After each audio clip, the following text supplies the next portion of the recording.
Hi, Colette. Hi Paul, how you doing? Yeah, good. Thank you so much for joining us. So, Colette, you are head of program at ProVeg UK. What does that role involve?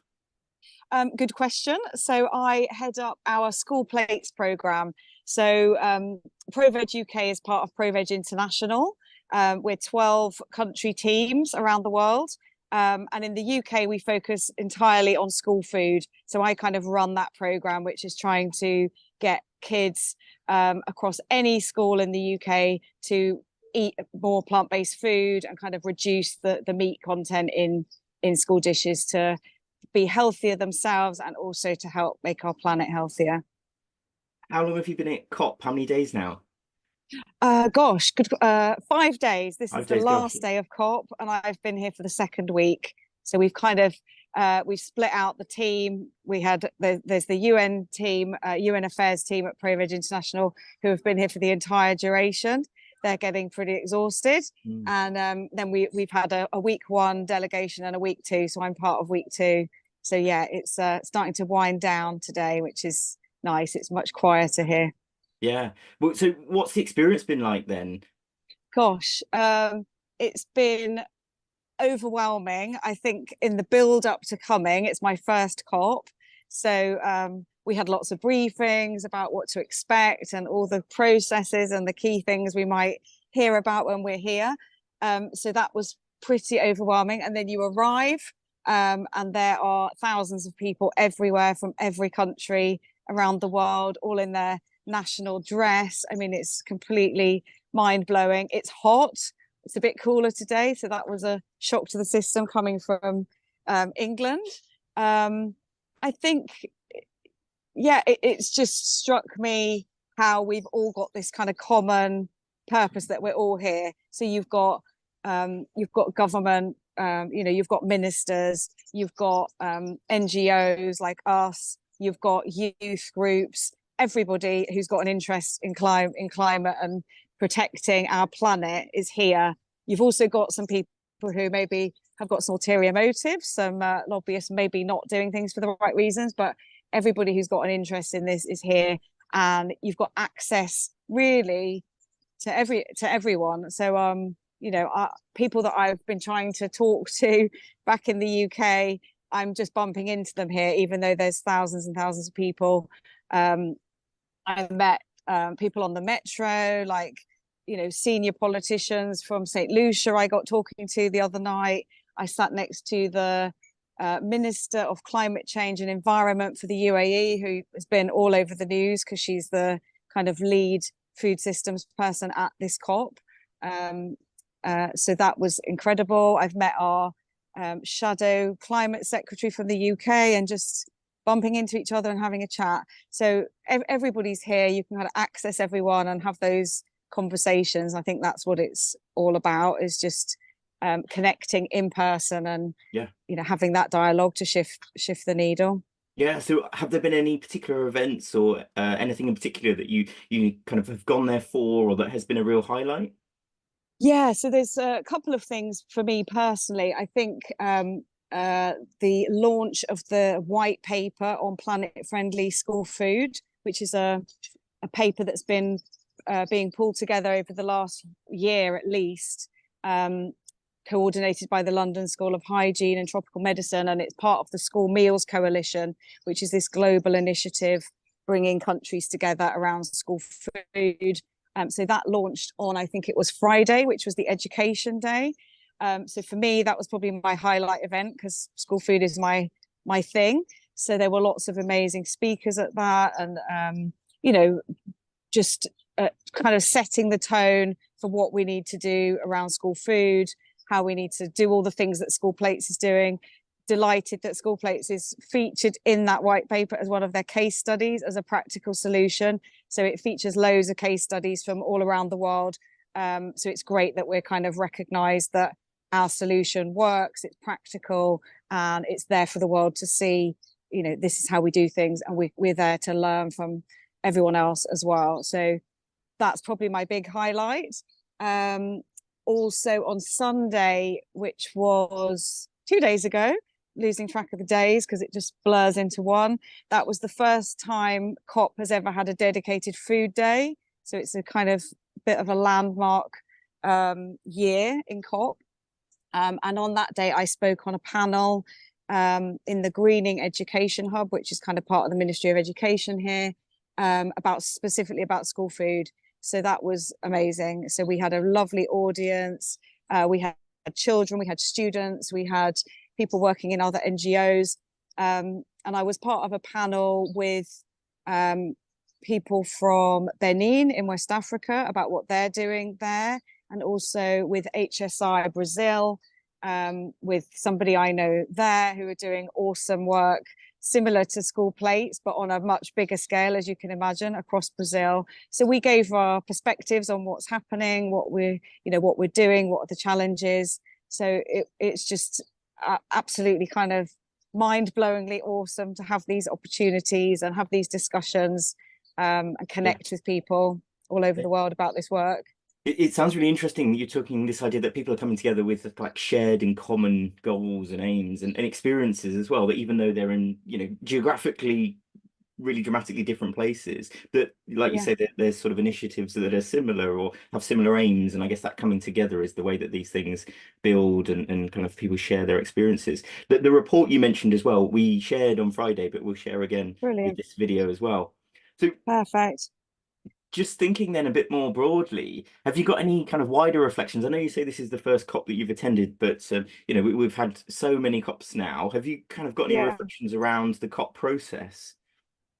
Yeah, it's a lot to take in, I guess, and I feel like I'm part of this delegation, so I'm with these expert policy people from ProVeg International, who this is what they do. ProVeg is a UN UNFCCC observer, which is why we're here. So we take part in all of these events. And I guess I'm seeing what they do, and that they go and they lobby the negotiators. They try and get the food system message into the wording of these different declarations. And this is kind of going up to the wire at the moment. Will it get in? Will it not? Does it go far enough? So I guess it's very exciting to see that there is a food and agriculture declaration this year. First time. I think, there definitely feels like there's a shift, and talking to those that are much more experienced at these things than myself, they're positive. It could always go further. Is there a lot of talk and not a lot of action? I don't know. You've got to kind of have both. I think you've got to be part of the process. This is the process that we're dealing with. But I think what I've seen is a lot of action. There's a lot of people doing the work. Partly I feel like, should I be here? Am I one of these senior negotiating policy people? I'm not. But actually what I'm bringing is a practical solution. Like, this work is happening. It's happening all over the world. We just want to get more countries, more organizations, more individuals doing it. And I think that's the way we have to work, from the ground up. And obviously these other guys are working from the top down. So we have to do both. I think just a kind of a general reflection as well is, this is the first COP where the food served at the event has been 2/3 plant-based or vegetarian, which is again kind of momentous moment in these events. And that's in large part due to some of the team at ProVeg who put this forward. You can't have an event like this and not kind of put your money where your mouth is, as it were.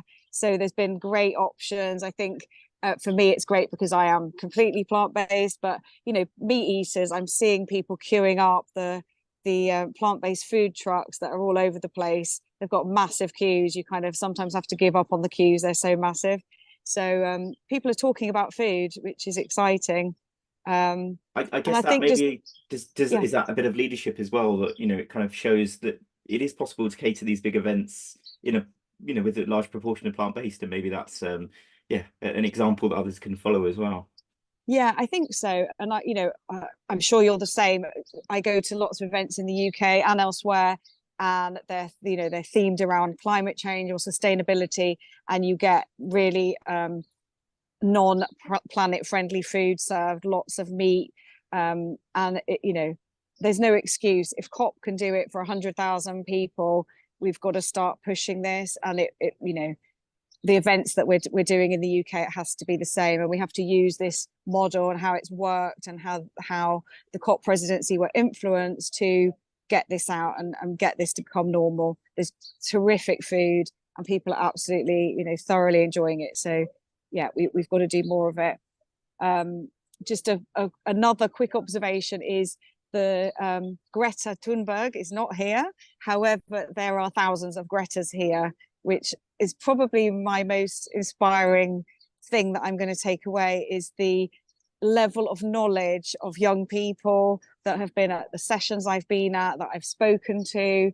We have a youth board at ProVeg International, so we've had some of those ambassadors here, and I've chatted to them, and it just kind of fills me with hope that these people are driving this, and the eloquence when they speak. I was at a session the other day where we had 3 young people from different schools here in the UAE who were taking on the private school caterers. So there was a big team of all these different private caterers, some of the names that we would know in the UK and some local ones. And they really grilled them. They were asking them about their sustainability and why is there not more plant-based food, and do they put their profits first over the planet? And they really probed them, and I was absolutely in awe and clapping and thinking, wow, no one's going to get away with this, because the youth are after everybody that's not doing the right thing. So yeah, it's been very uplifting, the whole experience. That sounds amazing. Just to finish then, I mean, is there anything else you wanted to say, or sort of particularly towards teachers and educators in the UK? Yeah, I think just kind of recognize how important this is, and how important it is to young people. It's the most important thing that we can do, is to do everything we can to try and not let the planet get any warmer than it is. It's so important. Food is a massive chunk of this solution, and we have to tackle it. And I think the education side is so important. So please prioritize it. If you need help to do this, whether it's educating, sorting out your food, get in touch with us. If we're not exactly the right people for whatever it is, we'll point you in the right direction. We work with lots of other organizations, and we all have our specialisms, but it's really important and it's really urgent. So please do take it seriously and listen to those young people. They know what they're talking about. Thank you so much. Thank you for sharing your experience. And from the thing I pick up is just the hope that you're kind of passing on as well. I think some people get really bogged down in the sort of negative, particularly the media representation of this, but to hear the reality of actually the conversations you're having and the things you're seeing and experiencing, I think that brings a lot of hope. So thank you. Yeah, you're welcome. Thanks for inviting me. Yeah. Cheers. Bye, Paul. Bye. Bye.